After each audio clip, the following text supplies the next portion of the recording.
देखिए, प्रोडक्टिविटी बहुत ही बढ़िया चीज़ है, लेकिन वो प्रोडक्टिविटी जब आपको गलत वक्त पे आके आपकी आंखें खोलती है, वो बड़ी खतरनाक होती है। यानी कोई काम है जो आपके ऊपर पड़ा हुआ है, कई हफ्तों से पड़ा हुआ है, आपको वो शुरू करना है पर आप नहीं कर पा रहे हैं, क्योंकि जब भी आप करने बैठते हैं आपको या तो गरम मसाला पीसना होता है, या फिर आपको वॉशिंग मशीन साफ करनी होती है, या फिर आपको फ्रिज की झड़ाई करनी होती है। कुछ नहीं तो उसी वक्त आपको अपना पंखा मैला लगेगा, जो कि नॉर्मल टाइम पे आपको नहीं लगेगा। तो इस तरह की प्रोडक्टिविटी से आप बचिए, ये बड़ी खतरनाक होती है और अपने आप में एक बहुत बड़ा मर्ज होती है, यानी कि बीमारी। आज हम मर्ज पे बात करेंगे, विच मीन्स डिजीज और something that is not good for you.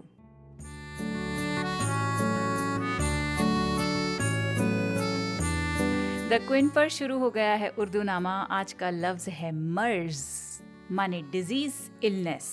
बगैर वक्त बर्बाद किए काम पर ही आएंगे, इधर उधर की कोई बात नहीं करेंगे। और शुरुआत करते हैं अमीर मीनाई के इस शेर के साथ, जब वो लिखते हैं कि निगाह लुत्फ है लाजिम कि दूर हो ये मर्ज, निगाह लुत्फ है लाजिम कि दूर हो ये मर्ज, दबा रही है सियाही मुझे गुनाहों की। इस शेर में शायर पहले रेमेडी की बात करता है, फिर अपना मर्ज बताता है। यानी पहले वो कह रहा है कि मुझे किस चीज़ की ज़रूरत है, और फिर वो बताता है कि उस चीज़ की इसलिए ज़रूरत है क्योंकि मुझे ऐसा हो रहा है। यानी पहले वो प्रिस्क्रिप्शन दिखा देता है कि भाई इस चीज़ की ज़रूरत है, मेरी दवाई है, और ये इसलिए चाहिए क्योंकि ऐसे मेरे सिम्टम्स हैं, ऐसा मुझे महसूस हो रहा है। तो पहला मिसरा है कि निगाह लुत्फ है लाजिम के दूर हो ये मर्ज, यानी इस मर्ज को दूर करने के लिए एक मेहरबान नज़र की ज़रूरत है। निगाह यानी नज़र, ग्लांस, और लुत्फ का मतलब होता है अफेक्शन। लुत्फ को हम अक्सर प्लेजर या इंजॉयमेंट के मायने में समझते हैं, इस्तेमाल करते हैं। फॉर एग्जाम्पल, अगर आपको कोई गाना पसंद है, आप रेकमेंड करना चाहते हैं, तो आप ये कह सकते हैं कि भाई वो गाना सुनिए आप, बहुत अच्छा लगा, हम तो सुनकर लुत्फ अंदोज हो गए, which means that I enjoyed that song.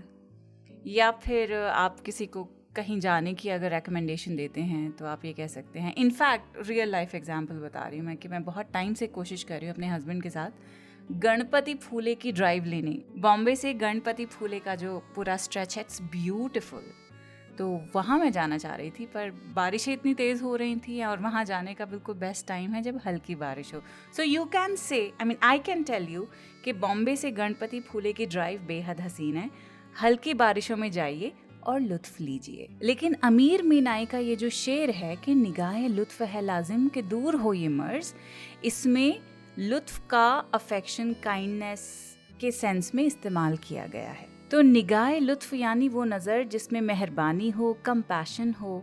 शायर कहता है कि जो मर्ज उसे है, उसे दूर करने के लिए एक ऐसी कंपैशनेट नज़र की ही ज़रूरत है। अब आते हैं मर्ज पे कि मर्ज है क्या। उसका जवाब दूसरी लाइन में मिलता है कि दबा रही है सियाही मुझे गुनाहों की, यानी मेरे गुनाहों की सियाही मुझे दबा रही है। समझ आए तो ये इमेजरी बहुत हैवी है, कैफियत है जो बयान कर रहा है शायर के गुनाहों की सियाही किस तरह दबा सकती है। ये अपने आप में एक बहुत ही ज्यादा तकलीफ दे मंजर है। शायर यहाँ सिर्फ अपने गुनाहों को याद नहीं कर रहा, उसे अपनी गलतियों का एहसास हो रहा है। जो कुछ उसने किया है उसकी रियलाइजेशन इतनी हैवी हो गई है कि गुनाहों के बोझ तले अब वो खुद को दबा हुआ महसूस कर रहा है। और इसी एहसास को शायर सियाही के जरिए डिस्क्राइब करता है। जो सियाही वर्ड है वो यूज करके डिस्क्राइब करता है डार्कनेस के जरिए। तो सियाही यानी गुनाहों की एक डार्क हैवी प्रेजेंस। वो सिर्फ ये नहीं कह रहा है कि मैंने गलतियां की हैं, वो कह रहा है कि हाँ भाई मैंने गलतियां की हैं और उनके कॉन्सिक्वेंसेस इतने ख़राब हैं, नेगेटिव हैं, कि ये जो फीलिंग है ये बहुत ही डार्क फीलिंग है, एकदम सियाही के जैसी। यानी उसके गुनाहों का एहसास एक ऐसी कैफियत बन गया है उसके लिए जिसमें वो खुद को फंसा हुआ महसूस करता है।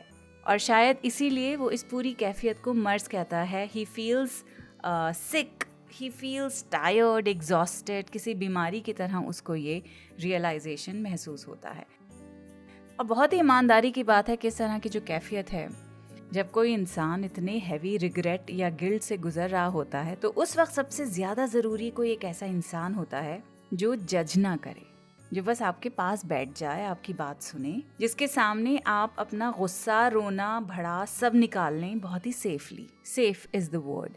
सो अमीर मीनाई का ये जो शेर है, इसमें अकेलेपन की बात है, और ये अकेलापन डायरेक्टली नहीं कहा गया है, अकेलेपन को बहुत ही एक्सप्लिसिटली बयान नहीं किया है, उसके लिए कोई वर्ड भी यूज़ नहीं किया गया है, कोई रेफरेंस भी नहीं है, लेकिन जो पूरी कंडीशन है शेर की उसमें बेसिकली अकेलेपन का ही मर्ज है जो अंदर ही अंदर शायर को खा रहा है। निगाह लुत्फ है लाजिम कि दूर हो ये मर्ज, दबा रही है सियाही मुझे गुनाहों की। अब आगे आते हैं राहत इंदौरी के शेर पर। शेर है कि बीमार को मरज की दवा देनी चाहिए, मैं पीना चाहता हूँ पिला देनी चाहिए। तो पहले मिसरे में शायर कह रहे हैं कि बीमार जो है भाई उसको तो दवा मिलनी चाहिए, लेकिन फिर दूसरी लाइन आती है मैं पीना चाहता हूँ पिला देनी चाहिए। ऑफ कोर्स यहाँ पीना से मुराद शराब है। शायर बिल्कुल सीधी बात करता है। जिस तरह एक बीमार इंसान के लिए उसके मर्ज की दवा ज़रूरी है, वैसे ही मैं भी एक मर्ज से गुजर रहा हूँ और मुझे अपनी दवा मालूम है, मैं पीना चाहता हूँ तो मुझे पिला देनी चाहिए। यानी जिस मर्ज से शायर गुजर रहा है उसकी दवा शराब है। शराब किन बीमारियों के लिए इस्तेमाल होती है? किसी भी बीमारी के लिए नहीं होती है। लेकिन हाँ, जो लोग बहुत ही तकलीफ़ में होते हैं वो कहते हैं हम इसलिए पी रहे हैं ताकि हमें तकलीफ़ का एहसास उतना ना हो।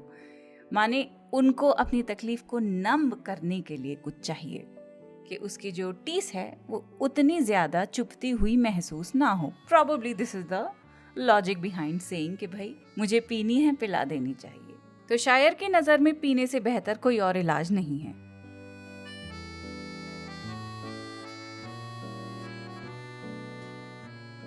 लेकिन यहाँ एक और इंटरेस्टिंग चीज़ है। अगर हम इसे लिटरली मेडिकल सेंस में देखें तो भाई पेशेंट अपनी दवा खुद प्रिस्क्राइब करता तो है नहीं, डॉक्टर के पास जाता है, डॉक्टर प्रिस्क्रिप्शन देता है।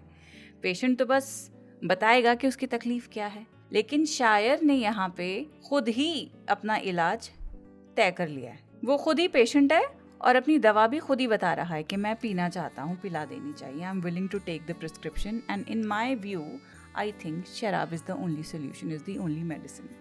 एंड इसी एग्जैजरेशन से वो सामने वाले को ये महसूस करवाना चाहता है कि मैं वाकई बहुत बीमार हूँ, इतना हूँ कि मैं अपनी ख्वाहिश और इलाज के बीच का फ़र्क भी नहीं बता पा रहा हूँ।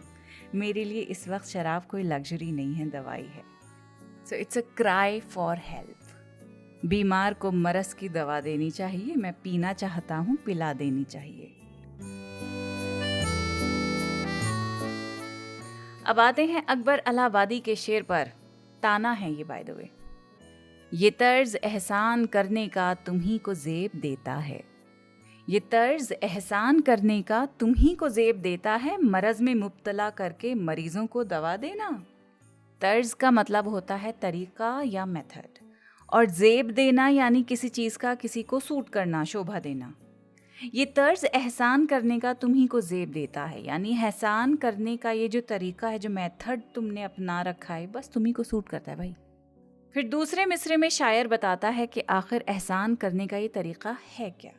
वो ये है कि मर्ज़ में मुब्तला करके मरीज़ों को दवा देना। यानी पहले किसी को मर्ज़ में मुब्तला करो, उसे एक तकलीफ़ में डालो, किसी मुश्किल में फंसा दो और फिर उसी को दवा देकर अपना एहसान जताओ, ग्रेट बन जाओ। कितने सारे ऐसे एग्जाम्पल्स हैं ना कि पहले परेशान करते हैं, सिचुएशन ख़राब करते हैं आपकी, ऐसी जगह तक ले जाते हैं जहां आप खुद उनके पास हेल्प के लिए जाएं और फिर आपकी मदद करके खुद को आपका सेवियर बना देते हैं। So this is manipulation and Akbar Allahabadi is calling it out कि मर्ज भी तुम्हारा दिया है, दवा भी तुम्हारी है और एहसान भी तुम्हारा है। And this is a very dangerous thing. कोई बार बार वही प्रॉब्लम क्रिएट करे जिसका सोल्यूशन बार बार वहीं से, उन्हीं के पास से निकल के आता है, तो वो मदद नहीं है, वो डिपेंडेंसी का क्रिएट करना है। ये तर्ज एहसान करने का तुम्ही को ज़ेब देता है, मरज में मुब्तला करके मरीजों को दवा देना। अब पॉडकास्ट का फेवरेट पार्ट है जिसमें मैं हाली, अल्ताफ़ हुसैन हाली की नज़्म हुब्बे वतन का एक शेर आपको समझाऊंगी पढ़ के। बहुत तवील, बहुत लंबी ये नज़्म है, लेकिन ये जो शेर है आई थॉट कि आज पॉडकास्ट के लिए बिल्कुल परफेक्ट है कि मुल्क में जो मरज़ हैं आलमगीर, कौम पर उनकी फ़र्ज़ है तदबीर। मरज फिर से फिजिकल इलनेस के सेंस में नहीं है, बल्कि मुल्क को लगी हुई बड़ी प्रॉब्लम्स और खामियों के लिए इस्तेमाल किया गया है। मुल्क में जो मरज हैं आलमगीर, यानी मुल्क में जो मर्ज फैल गए हैं, करप्शन, बेअमनी, गुर्बत, और आलमगीर का मतलब है वर्ल्ड वाइड, यानी कोई चीज़, कोई फिनोमेना या किसी का इन्फ्लुएंस जो पूरे आलम को, पूरी दुनिया को अपनी गिरफ्त में ले ले। गीर इज़ अ सफिक्स जिसका मतलब है किसी चीज़ को अपनी पकड़ में ले लेना। जैसे बगलगीर, बगलगीर क्या होता है? किसी को अपनी एम्ब्रेस में लेना, किसी को हक करना।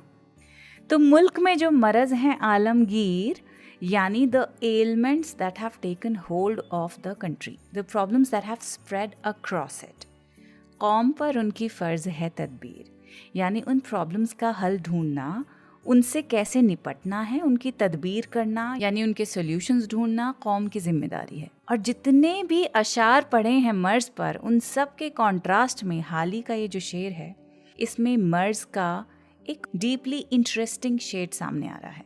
इसमें मर्ज is an almost a collective problem, एक ऐसी चीज जो पूरे मुल्क को अफेक्ट कर रही है। हाल ही का पॉइंट भी काफ़ी सीधा है, मर्ज को सिर्फ आइडेंटिफाई करना काफ़ी नहीं होता है। किसी बीमारी को सिर्फ आइडेंटिफाई करना इज़ नॉट इनफ, उसकी तदबीर भी करनी है, उसकी रेमेडी भी करनी है एक्शन के साथ। और ये एक्शन किसकी जिम्मेदारी है? कौम की, मुल्क के सिटीजन्स की। तो मुल्क में जो मरज हैं आलमगीर, कौम पर उनकी फ़र्ज़ है तदबीर।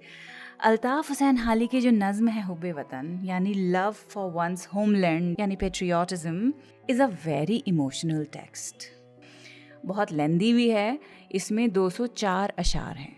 204 अशार का मतलब क्या हुआ? मिसरे कितने हुए? डबल कर लीजिए इसके।